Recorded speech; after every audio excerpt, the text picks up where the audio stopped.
Racons de Sant Fost. Benvinguts.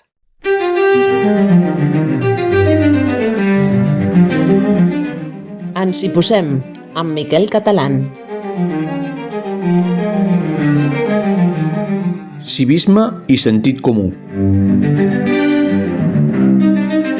Segons la Wikipedia, civisme, del mot llatí civis, designa el respecte i la dedicació del ciutadà per la comunitat en què viu, així com el respecte a les seves convencions i lleis. Aquest conjunt de normes socials escrites o no escrites pretén regular la vida en societat i facilitar la convivència en grup. També, segons la Wikipedia, el sentit comú és aquella facultat de les persones que són capaces de discernir raonablement les coses.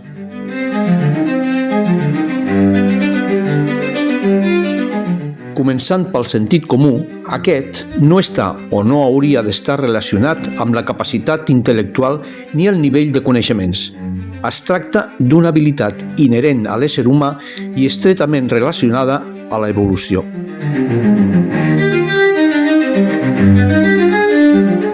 Mentre que als animals irracionals no els hi cal, donat que ells, en la seva trajectòria evolutiva, han conservat l'instint, particularitat que els hi permet sobreviure sense malmetre el seu entorn ni perjudicar als altres animals que conviuen a les seves societats, més enllà de l'estricte i naturalment necessari, els humans, per contra, haurien desenvolupat el sentit comú, perdent aquest instint. Bé, així hauria de ser, però la realitat és una altra, ja que amb molta freqüència ens trobem en els humans una preocupant manca de totes dues habilitats. Aquesta mancança ens porta perillosament a tenir i defensar comportaments basats en el joisme, sense contemplar les conseqüències immediates tant pels altres com per a nosaltres mateixos. És aquí quan acabem de quatre grapes en l'incivisme recurrent, per tant, en una deriva perjudicial per tothom i en un estat d'involució progressiva. No hem d'oblidar que els nostres fills copien i mimetitzen les conductes paternes, per la qual cosa estem, sense adonar-nos, fent recular els nostres descendents de manera irremeiable a les cavernes o fins i tot a la branca d'un arbre.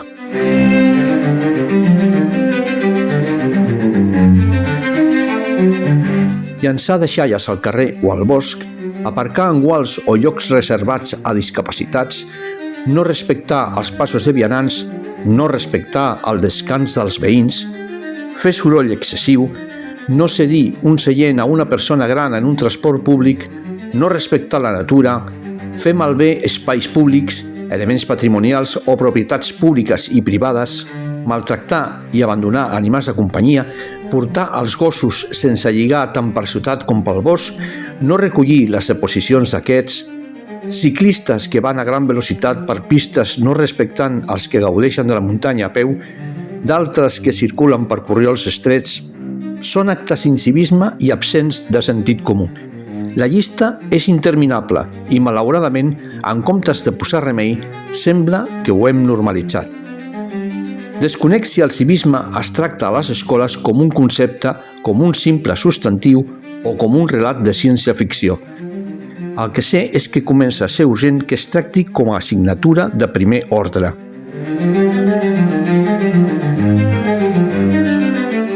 Qualsevol acte o acció comporta unes conseqüències, però més enllà de les legals i sancionadores que s'haurien d'aplicar als infractors de les normes regulades, saber valorar totes les conseqüències dels actes que no es compten com infraccions, però que perpetrem com si fóssim l'únic habitant de la Terra, és, sens dubte, la clau d'una convivència justa i en harmonia.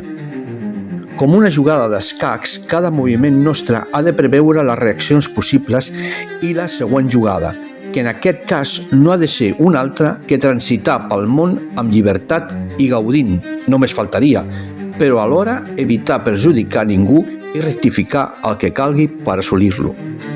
Potser amb un exercici d'evolució retrospectiva, inculcant el civisme, primer de tot, en el si de la família i reforçat per escoles, mitjans de comunicació i una bona dosi d'interès col·lectiu, arribarem tant de bo algun dia a recuperar el sentit comú. Ens hi posem?